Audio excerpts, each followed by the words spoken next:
അൽഹംദുലില്ലാഹി റബ്ബിൽ ആലമീൻ വസ്സലാത്തു വസ്സലാമു അലാ അഷ്റഫിൽ മുർസലീൻ വഅലാ ആലിഹി വസഹബിഹി അജ്മഈൻ അമ്മാ ബഅദ്.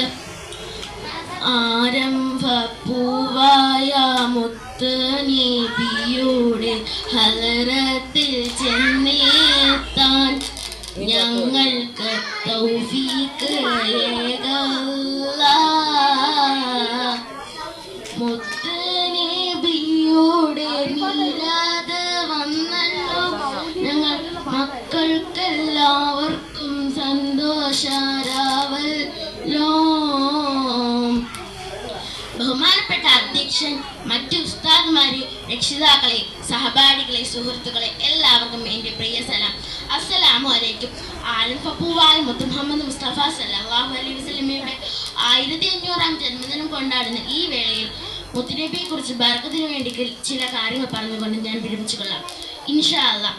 മാനവകുലത്തിന്റെ വിമോചകൻ, പ്രപഞ്ചത്തിൽ പരിവർത്തനത്തിന്റെ പടഹധ്വനി മുഴക്കിയ വിപ്ലവകാരി, അഗതികളുടെയും അനാഥകളുടെയും കണ്ണീരൊപ്പിയ കാരുണ്യത്തിന്റെ പ്രവാചകൻ, ഈ ആധുനിക ലോകത്തിന് മാതൃകയാണ്.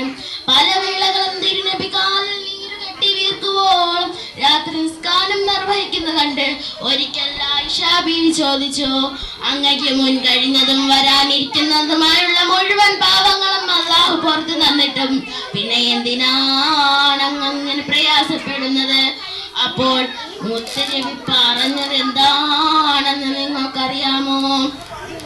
ഞാൻ നന്ദിയുള്ള അടിമയാകണ്ടേ ആയിഷ, ഞാൻ നന്ദിയുള്ള അടിമയാകണ്ടേ ആയിഷ എന്ന്.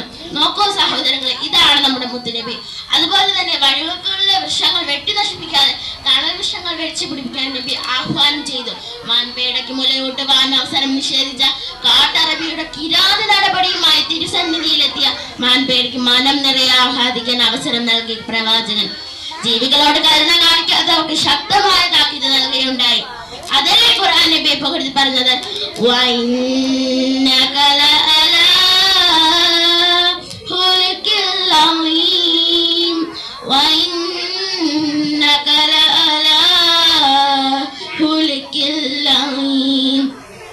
നബിയെ തീർച്ചയായും താങ്കൾ മഹത്തായ സ്വഭാവത്തിന്റെ ഉടമയാണ്. ഇങ്ങനെയുള്ള നബിയെ അങ്ങേയറ്റം സ്നേഹിക്കുവാനും ആ പാത പിന്തുടരാനും നാഥനായ റബ്ബ് തൗഫീഖ് നൽകട്ടെ. ആമീൻ. എന്റെ ചെറുപ്രസംഗം ഞാൻ ഇവിടെ ചുരുക്കുന്നു.